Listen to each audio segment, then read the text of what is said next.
Welcome to the Joy of Cruising podcast with your host, award-winning author Paul C. Thornton, a weekly conversation with the amazing cruisers featured in the Joy of Cruising books, comprised of The Joy of Cruising, Cruising Interrupted, new release, The Joy of Cruising Again, as well as other fun, informative global cruise personalities. It's the next best thing to cruising, hearing about cruising from the unique and diverse perspectives of Paul's amazing guests. If you hear about a cruise that interests you, book it at www.thejoyoфvacation.com or enter to win a free cruise for two. Again, www.thejoyoфvacation.com. We really appreciate your feedback, so leave us a text.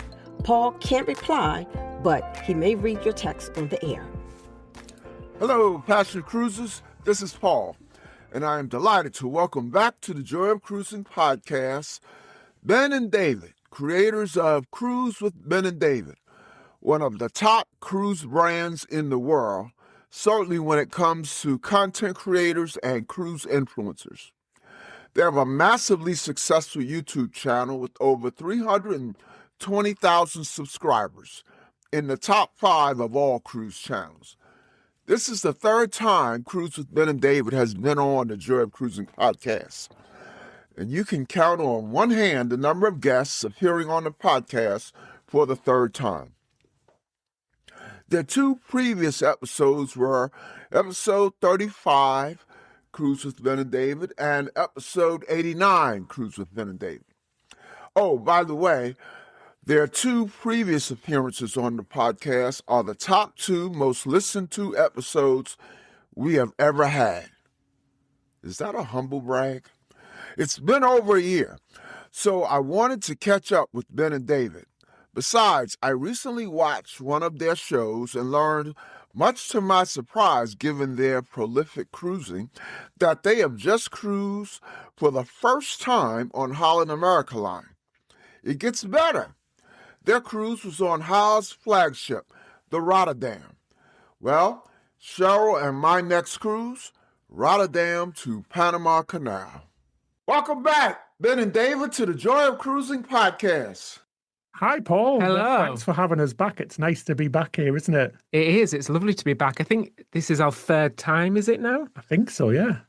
Yeah, it's your third time, and don't worry, you'll be back for a fourth time in 26 and a fifth time in 26. You have a permanent invitation. As long as you're willing, you're invited. Oh, thank you so much. So how are you both doing? Yeah, we're doing really well, aren't we? We've been very busy filming on lots of trips, but doing great, thanks. Yeah, really well. This year's just flying past already. It's just been so busy lately. Well, I told the listeners in the introduction that you're one of the top brands, cruise brands in the world. But for those few listeners who don't know Ben and David, share some background information. Where you're from, where you live, professional background, anything you would like to share. Yeah, so we are Cruise with Ben and David. We have a YouTube channel. We're based in the UK and we make videos about cruising, really. So all cruise lines, everything about cruise lines, new ships, old ships, big ships, small ships. And we've been doing it for about 7 years now. So yeah, it's almost been a decade. Which is crazy to think. It's been that long and it's just grown into something that's an absolute joy to do. And that's what we try to put across in all of our videos, is just sharing useful information, but also make them entertaining at the same time. Yeah, and our backgrounds are sort of in, I worked in television production, so editing and camera operating. David did design, so it was kind of the perfect thing to sort of create a channel. It was kind of an accident to start up our channel, but it sort of grew and became something awesome with a really cool community. Well, listeners, if you are among the few who have not seen a Cruise with Ben and David video, that background that Ben just mentioned is it shows. It shows. Thanks. So let's go way back. Say something about how and when you first got into cruising. Yes, so we got into cruising because our friend was getting married on a cruise and they invited us. And at the time, we didn't really know much about cruising. We thought that it was just for old people. Really, when I thought of cruising, I thought of the Titanic or a ferry service where that takes cars. And we were quite nervous at the time, but then we did the sailing, and within the first minute or 10 minutes, we knew this was going to be a good vacation, and we just fell in love with it. And that was on Disney.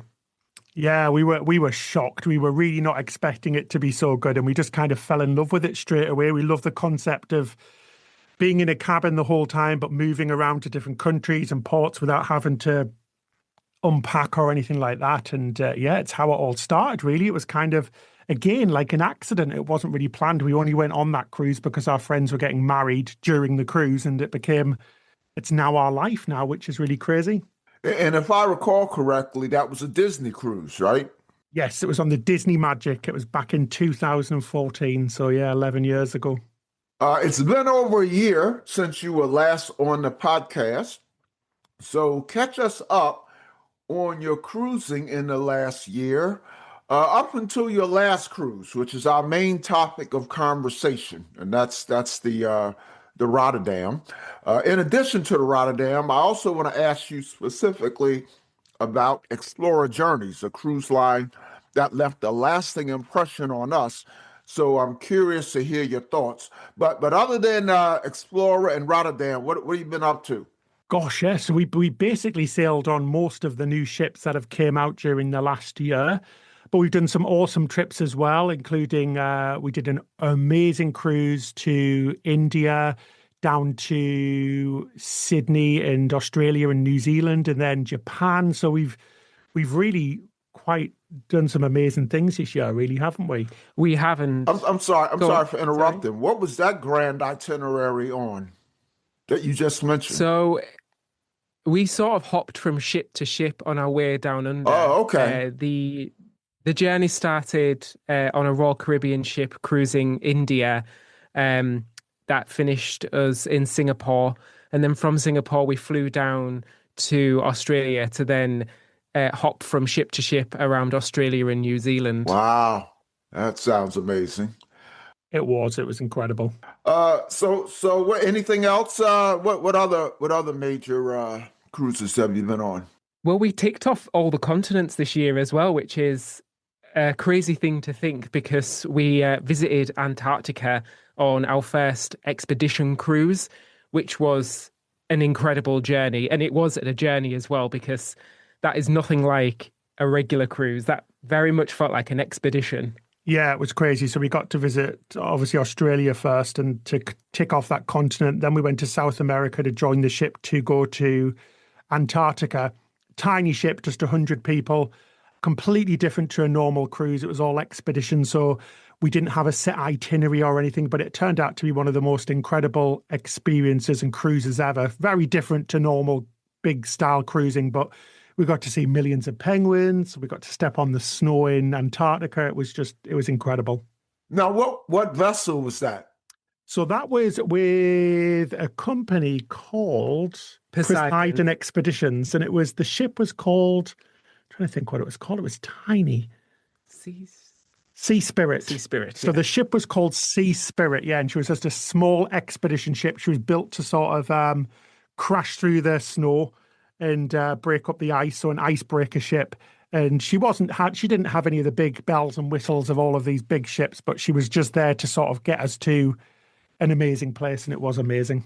How many were on there with you? A handful of people. I can't remember the exact number, but it was a small ship cruising. Just over 100, I think. I think there was as many crew as there were passengers, because there was lots of guides and things on board, experts in different fields, like geology and birds and all of that, ice and all of that sort of stuff. We'll be right back.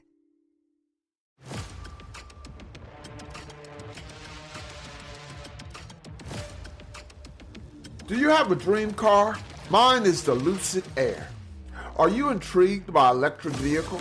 The Lucid Air EV has been called the best driving car in the world. And the Lucid Air Sapphire is certifiably the fastest production car in the world. Listen to Lucid Driver Podcast wherever you listen to podcasts or at luciddriver.buzzsprout.com.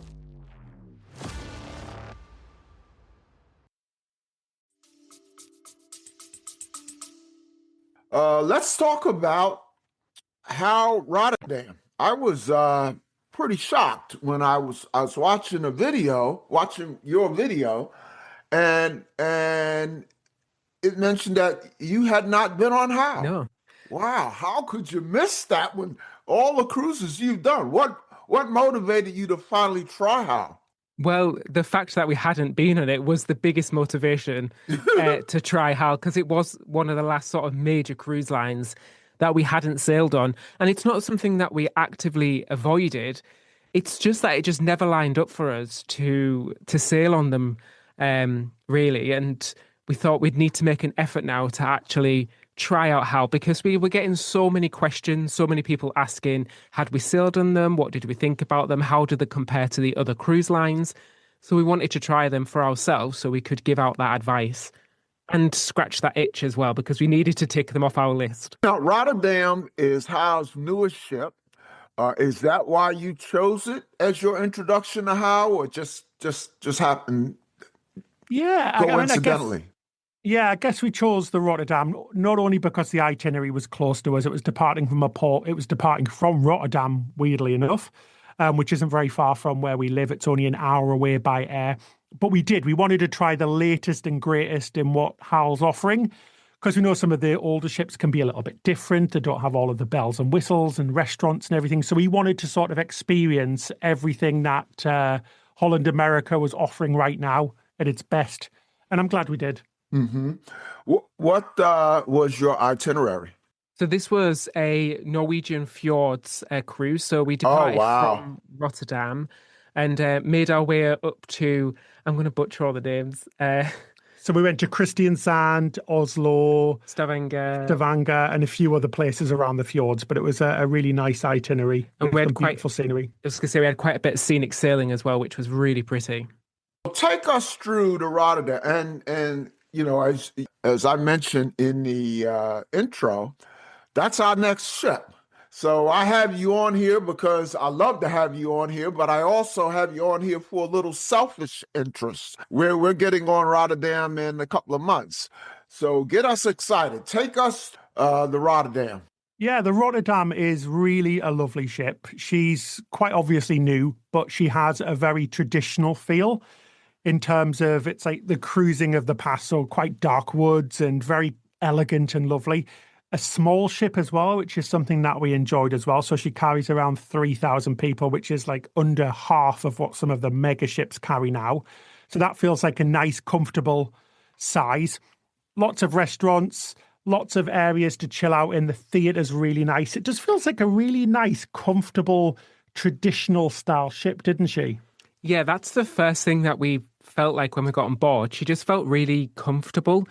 And the ship just felt easy. Like we already, even though we'd never been on before, we already kind of knew where things were and how things played out. The food was honestly a highlight. The food was very, very good. We'd heard good things about the food and it didn't disappoint. I needed you to say that. I can't say I'm totally surprised. I went on HAL for the first time this year. I thought Rotterdam was going to be my intro to HAL, but we decided at the last minute to go on what's called the Soul Train cruise. It was on the HAL New Amsterdam. You know, that's a smaller, older, not real old, but smaller, older ship. And it was delightful. So we said, wow, if this is this nice, we're in for a treat with the Rotterdam. What did you like most about the ship? Honestly, like David just said, I think probably the food was one of the best things about the ship. There was just so much on offer, and we never paid for any specialty dining or any extra paid dining. We just had all of the included food. So the buffet was fantastic. We liked that it was all behind glass counters, so the crew served you. And unlike other ships where it's a little bit slow when that happens, when you're served by the crew, we never saw that problem on HAL at all. It was very quick. It was very efficient. The main dining rooms were fantastic. The food in there was as good as specialty dining on many other cruise lines like Royal and Norwegian and even Princess. And just everything about it was lovely. And the crew were really nice as well, weren't they? But I think you're forgetting the most important thing, Ben. Oh, what's that? The Dutch cafe. Oh, the Dutch cafe. Oh my gosh, it's so lovely. So it's a cafe in the center of the ship, just off the atrium. And it's kind of themed in a Holland, Netherlands kind of way. And it serves coffee and things which you can pay for, but it has lots of snacks and sandwiches and treats and things which you can get at any time of the day. And that's included in the price of your cruise as well. So there's no extra charge for that. And it was so lovely. Lovely sandwiches and little cakes and treats, and they were delicious, weren't they, David? Yeah, the sweet treats in particular were delicious. They had these sort of almost like giant profiteroles. Chocolate buns. Yeah, and they were very, very tasty. We did go back for a few of them.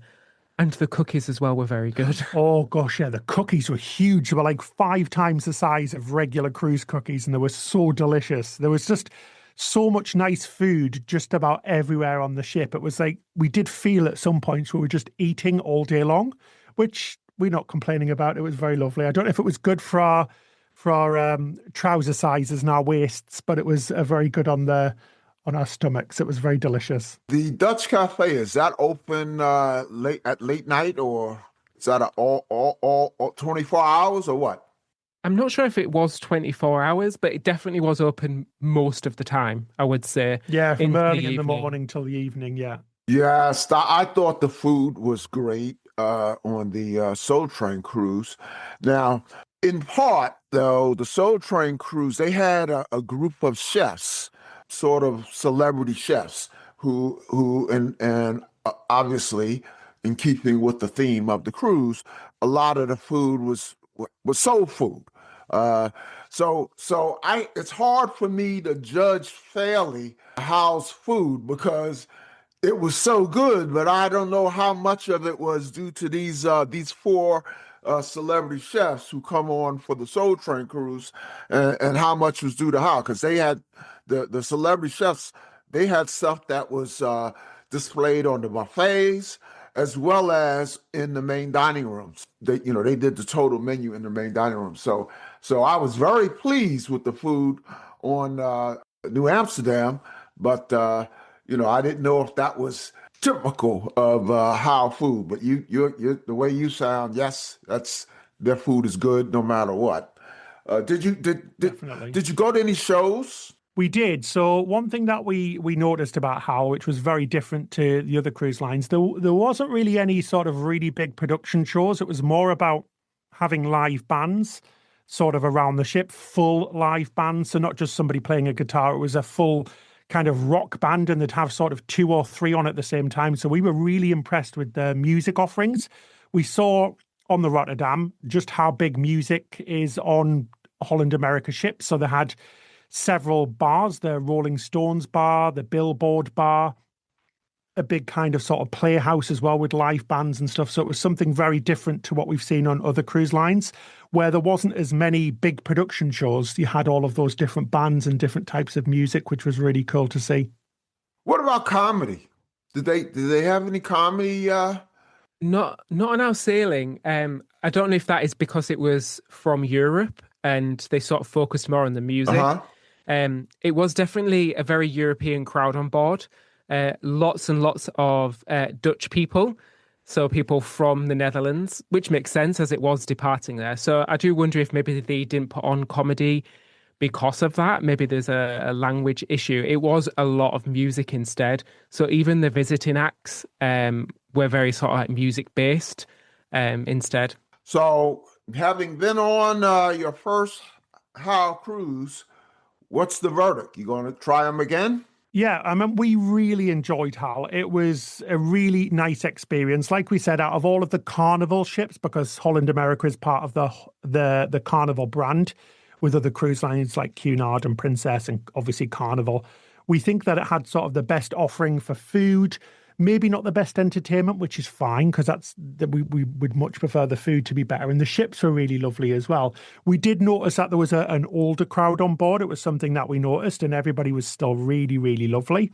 But we think if the itinerary was right, and we'd have absolutely no problems going back on HAL. It was the verdict was really strong overall. I really enjoyed it and I was impressed. Yeah, very relaxing. It was a great ship to come back to after a long day in port.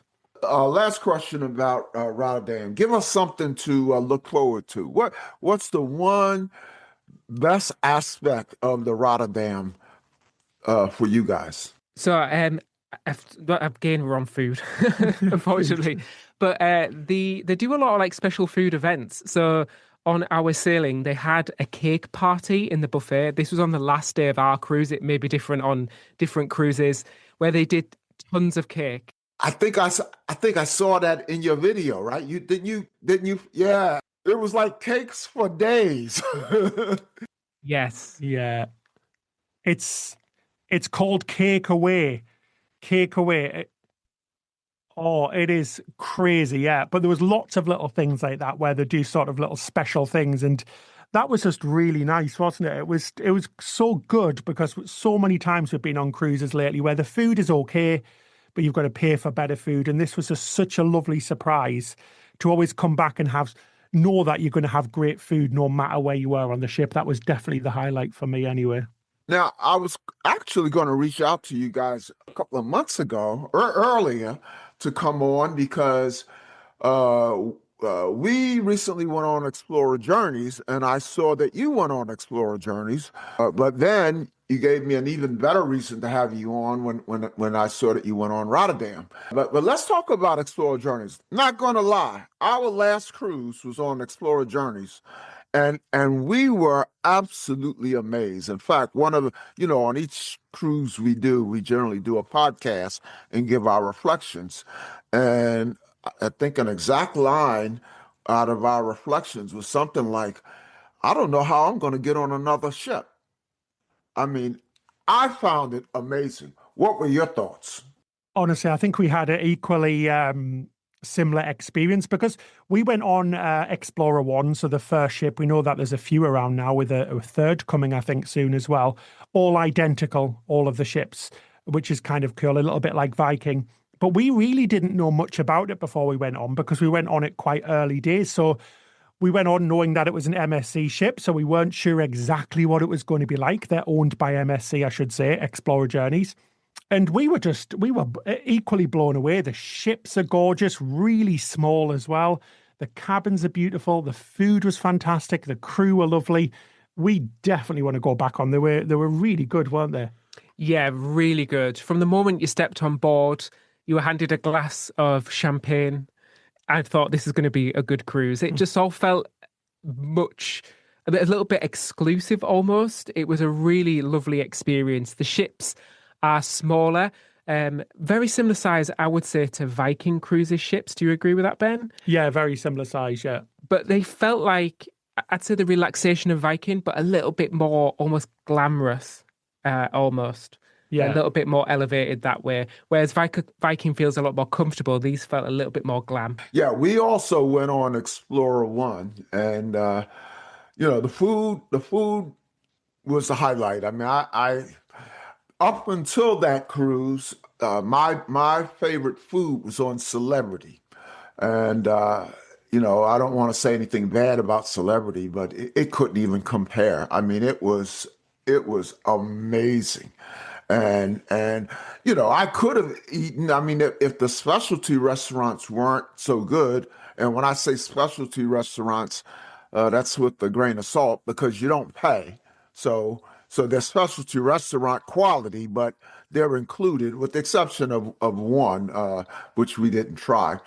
But the specialty restaurants were great. But then, for lack of a better word, they had a food hall called the Emporium Marketplace. I mean, I had a grilled lobster tail literally every night, or a couple of grilled lobster tails every night. I mean, it was just amazing. And what else did you like about it? Oh, the same. That the market hall, which is a bit like a buffet but kind of not, was so impressive. We could have quite easily have ate there 3 times a day, no problem at all, just because the food was so fantastic. You had beautiful filet mignon steaks and Chateaubriand, and a sushi station and fish stations. It was incredible. The food in there was just amazing, wasn't it? It was actually difficult to go there because I'm the most indecisive person ever. I just wanted to try everything. And there were so many different food offerings. And each one of them was like a specialty dish in itself, each station, because you could also get stuff to order as well. So the pastas, they had a whole pasta station. And the amount of seafood, like you mentioned, this was premium seafood that was in, I know it's not a buffet, but a buffet style place, is just incredible. I think the spaces around the ship as well were just so pretty. Everything was really big, so there was lots of space. We loved the cafe, which had beautiful panoramic windows to the outside, and you could go in there and get coffee.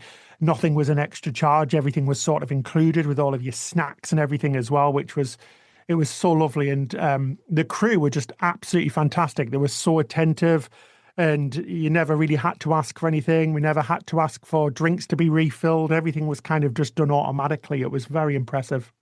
Yeah, I heard that they fashioned themselves after like a Beverly Hills boutique hotel, and they pulled that off. And in fact, my understanding is that the majority of their staff actually comes from the hotel industry rather than from other cruise lines, and I think it showed. Definitely, yeah.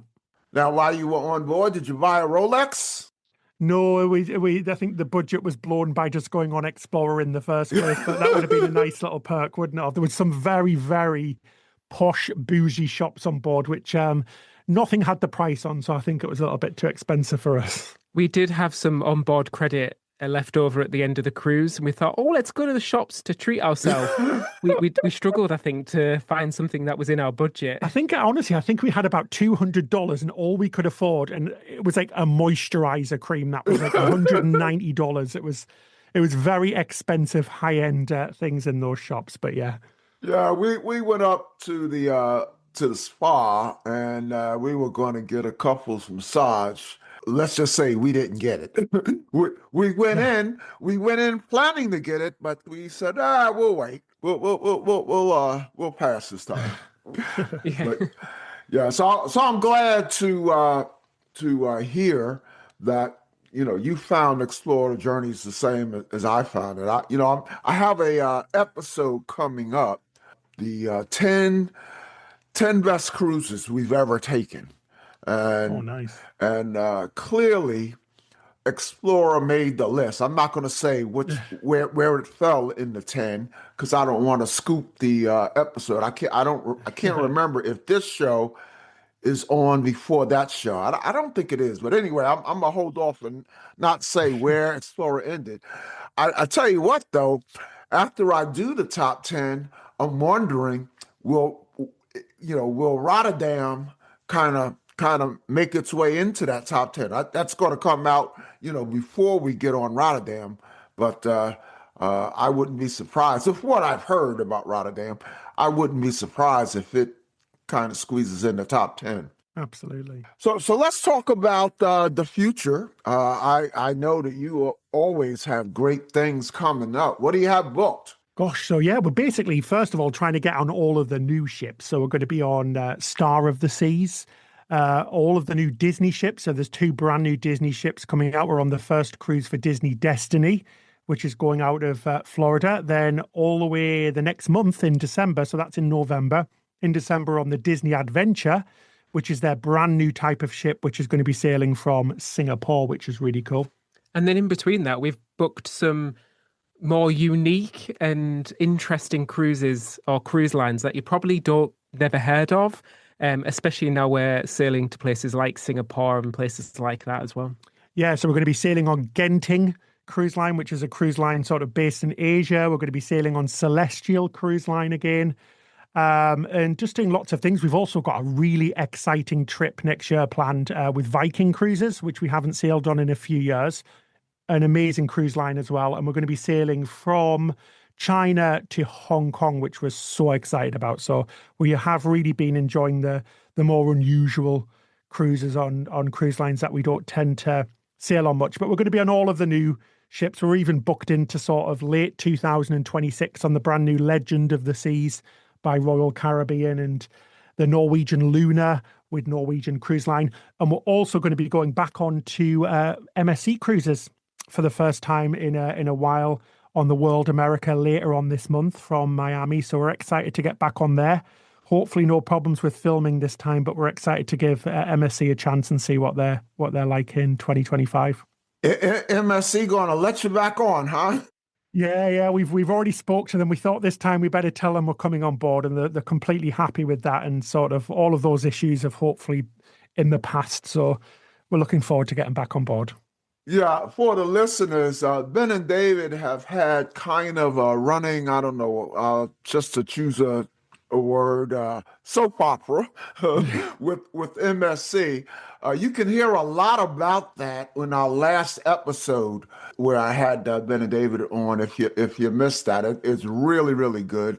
I know they're really, really, both episodes Ben and David have been on are really, really good. I told the listeners in the intro, the top two most listened to episodes by a lot are number one and number two are Ben and David. So, wow. That's awesome. That's so cool. So yeah, go back and listen to that one. It's a lot of fun, and you'll after you listen to it, you'll maybe have a better understanding of why I said, oh, MSC is going to let you back on.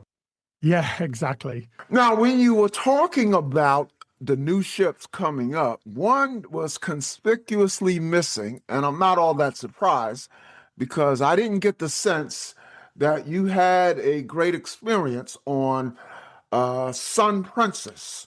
And there's a ship coming out, Star Princess.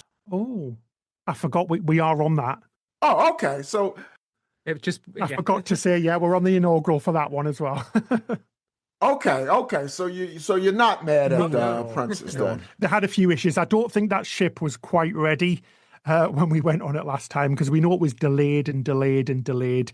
Loads of different issues with entertainment and different venues. So hopefully, fingers crossed, because that ship did have a lot of potential, the Star Princess has fixed all of those problems. So we're really excited to get on board and sort of experience it now they've had time to get a handle on that type of ship, and hopefully it all runs a little bit smoother this time, because we do like Princess. So hopefully they've got a handle on things now with that new type of ship, and hopefully it was just a one-off.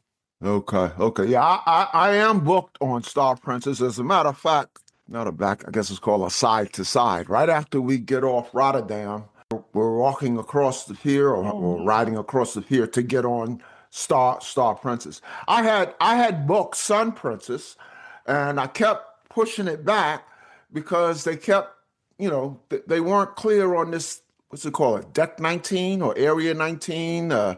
Oh, yes, that was a bit of a disaster. Yeah, so I kept waiting for that to be done, and then I got the word, excuse my bad grammar, it ain't going to be done.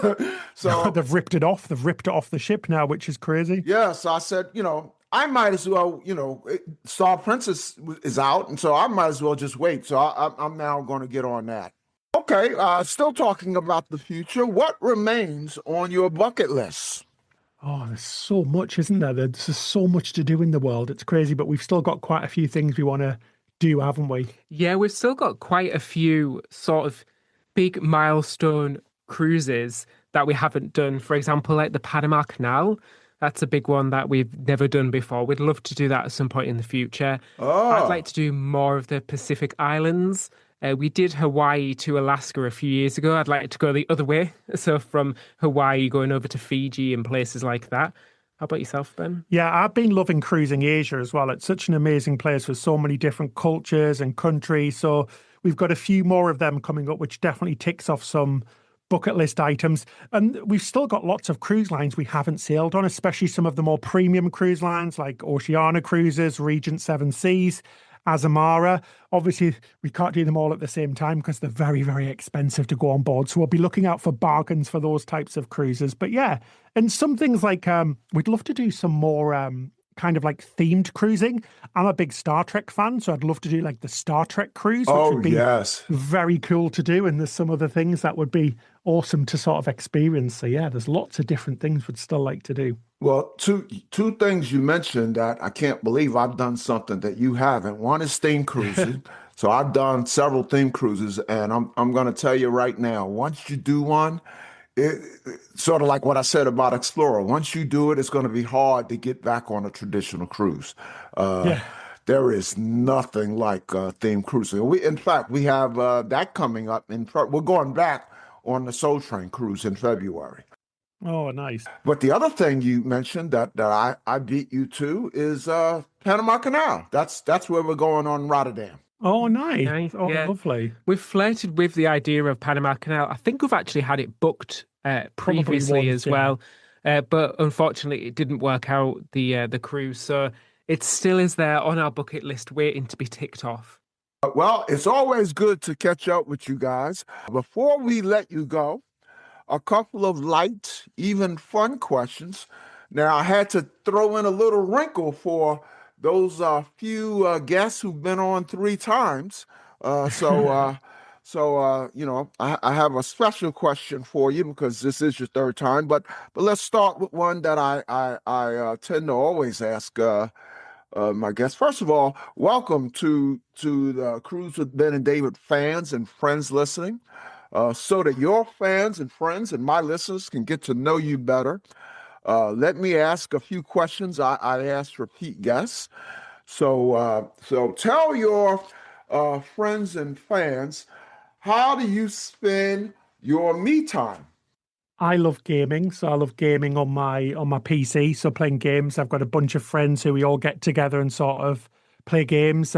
Call of Duty, Rematch, a few different games that we play, which are really cool on my PC. And I've got a VR headset as well, where we play golf with my friends, which is really cool. And I find that's really nice to sort of de-stress and get away from the normal stuff and sort of a little bit of me time. And it also means that you're out of the way for when I'm cooking, because that's what I like to do when Ben's playing his games. I'll go into the kitchen and usually cook dinner, because I've kind of got into cooking recently and been doing that a little bit more. But for me this year as well, gardening. Oh, we're getting old now. We're starting the garden. We're in our gardening phase of our life. We've just started with a few pots, but I've become a little bit obsessed. And the first time we got a bee in the garden and a butterfly, we got very excited. We have a woodland pigeon that visits often now. We call him Perry the pigeon. So that's really what I've been getting into recently. So David, you're the cook. What do you have a signature dish? I wouldn't say signature dish. I like to do simple foods, so stuff that's easy to cook. So rice dishes, just things where you can take your time to cook it and not have to stress about making sure the timings are perfect. Maybe, what would you say my signature dishes? Like Asian dishes, so like rice bowls and some pasta dishes as well, and sort of like Asian sort of Thai and Indian dishes. Yeah, it's really nice. Like a peri sort of chicken. I do that a lot as well. Now, Ben, does David do all the cooking, or do you have any skills in the kitchen? No, I mean, I'm not a horrendous cook, but I just don't have the patience I honestly just can't be bothered cooking. It's like my worst nightmare.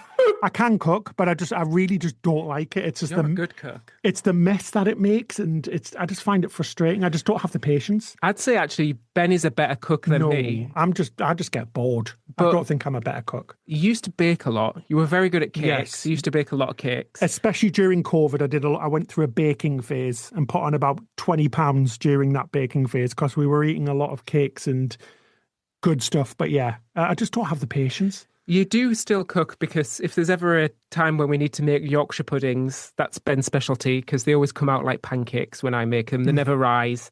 And if we're doing a sort of Sunday lunch, so like a big dinner with your meat, Ben always looks after the meat. So he cooks a good gammon, don't you? Yeah. Which is like a Christmas ham sort of thing, but we eat it any time of the year over here. Okay. What are you each listening to right now in terms of music, podcasts, or audiobooks? So I've recently started listening to the Amy Poehler podcast. Is that how you say her name? From Parks and Recreation. Oh, yeah. He has a podcast that she started. Oh, okay. Amy Poehler. Amy Poehler, yeah. And yeah. Okay. I'm always into the podcasts where it's an interview with a sort of a known person, like a celebrity or something like that. She had Michelle Obama, I think, on the last one. But I just always find it fascinating when you can sort of see a little bit into their life. And on a similar note to that, I like the Louis Theroux podcast as well. He does a similar thing where he interviews people. And yeah, that's what I've been listening to lately in podcast world. Yeah, podcasts. I really like a podcast called Table Manners. It's hosted by a pop star called Jessie Ware and her mum, Lenny Ware. So they're a British family, and they sort of have guests, so famous celebrity guests on every single week from the UK, the US, up to big movie stars, and sort of they cook a meal of their celebrity guests' favourite food and sort of discuss all of what's going on with their lives and things. So it's a really interesting. And it's fun when because they argue a lot because they are mother and daughter. So yeah, so there's lots of arguments. They leave quite that in. Funny. How about television and movies? Anything to turn my listeners on to? Yeah, so we're watching quite a lot of it's the new Star Trek series, so Strange New Worlds. We also watched Picard, which are really fantastic episodes, and we got into Ted Lasso as well. So the TV show called Ted Lasso, which is about a British football club where Jason Sudeikis, the American actor, comes over and sort of tries to save a British football club, and it's really, really fun. It's a really nice, feel-good show, and we really enjoyed it, didn't we? Yeah, it's a comedy, and it's just really heartfelt and uplifting. We are not football fans, No. And so that's why we put it off for a while. And then I think it was your brother said, "Oh no, give it a go." We tried it, and it was just so you don't have to know anything about football to enjoy it. It's a really good comedy. You're right. I watched the first season straight through. I loved it. The second season, I'm like halfway through, and I think they're up to what? They're done with season 3 already, right? Yeah, done with season 3, yeah. So they're starting season 4. So yeah, I need to catch up. But I don't know why I kind of fell off. But the first season I watched in its entirety. Hey, let me ask you a question. Do you watch Below Deck? Yes. Yes, we used to watch it. We don't watch it as religiously. much now, but we love Below Deck. Below Deck's such good entertainment. It's a lot of fun to watch. Yeah, like you, we sort of binged a lot of it, and then we've kind of not watched it in a while, actually. Yeah. Well, watch my suggestion. Watch the current season 12, because on the podcast, I don't have the date right in front of me, but one of the stars of season 12 is going to be on the podcast. Oh, awesome. Yeah, he's actually he doesn't come on until episode 6 of season 12, and then he's a permanent cast member after from 6 on. Oh, okay. So yeah, I'll be honest, I was embarrassed to say I didn't know what a bosun was. Do you know what a bosun is? Oh, bosun, yeah. Bosun, yeah. So it's okay. kind of like it's like the lead deckhand, yeah. So the head of the deck. Yeah, so they get rid of the bosun in episode 5, and he's the new bosun. So when I first read his bio, I thought his name on the show was Bosun. That's funny. But no, his name on the show and in real life is Hugo. And oh, nice. So it was a great interview. Okay, hey, let's have a little fun, or it could be a little disaster. so in a recent episode, totally unplanned. You might know Craig from Cruise Lifestyle. You know him? They're from Laura and Craig. Yeah. Laura. Oh yes, yeah, we do. Yeah, yes, Laura and Craig. Yeah. So I was interviewing them, and Craig turned the tables on me, and totally unplanned, he asked me a couple of rapid fire questions that I was not prepared for. I guess you're never prepared for rapid fire questions. So that's why I said it could be a disaster, but it turned out to be fun. So I have now incorporated it for those few 3-time guests like yourselves. So rapid fire style. Ask away 2 or 3 questions you have for me. Okay. Well, funnily, you've actually asked me one of your questions, which was, I was going to ask you, what's your go-to dish to cook? So you're having a dinner party tonight. You've got friends coming round. It's a last-minute thing. So you think, do you know what? I need to cook something that I know I can do really well. What is that go-to dish for you?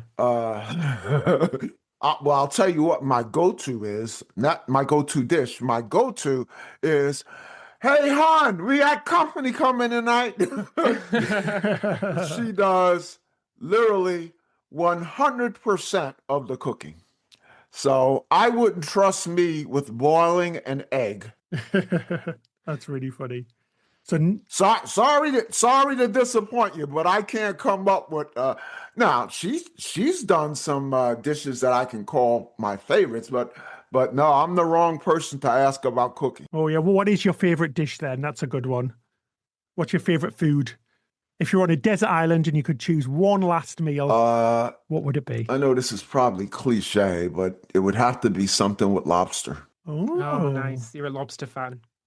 Yeah, I can, if I was stuck eating the same thing for the rest of time, either shrimp or lobster, I would try to figure out a way to have some variety in shrimp and lobster. Well, hopefully the desert island has lots of lobster. Definitely. Well, it probably will do, hopefully. Okay, next question. Let's get on to the next question.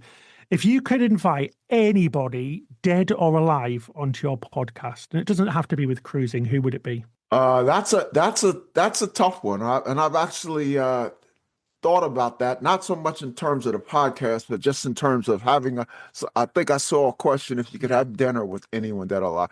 Probably in this order. The first would be Dr. Martin Luther King. The second would be Muhammad Ali, who, believe it or not, this is a chance for me to brag a little bit. It's not claim to fame, but probably the most memorable thing that ever is Muhammad Ali called me and had a about a 25-minute conversation with me.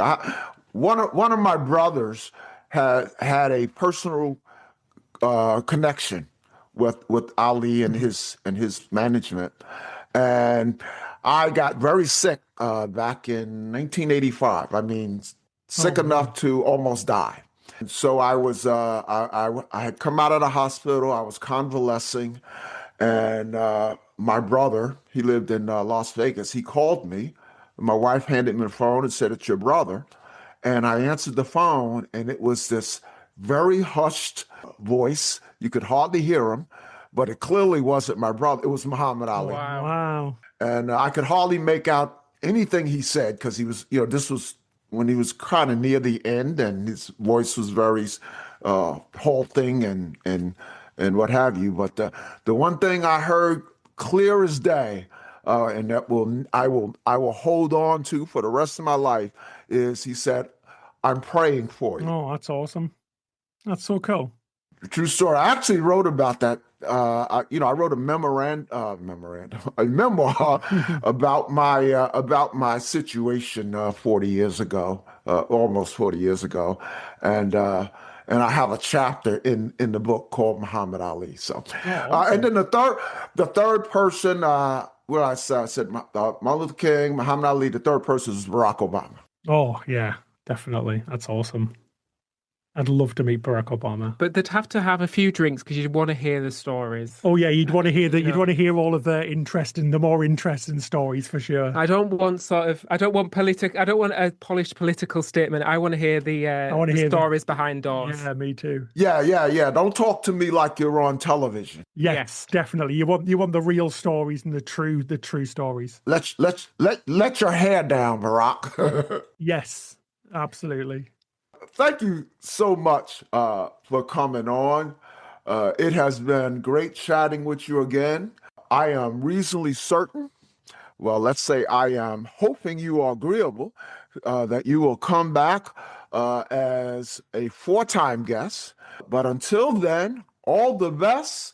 And as I like to say, we'll see you on the ocean. Oh, absolutely. Thank you so much, Paul, for having us on again. We'll absolutely be back again in the future. We love chatting with you. So a big thank you, and thanks to everybody who's listened as well. We really appreciate it.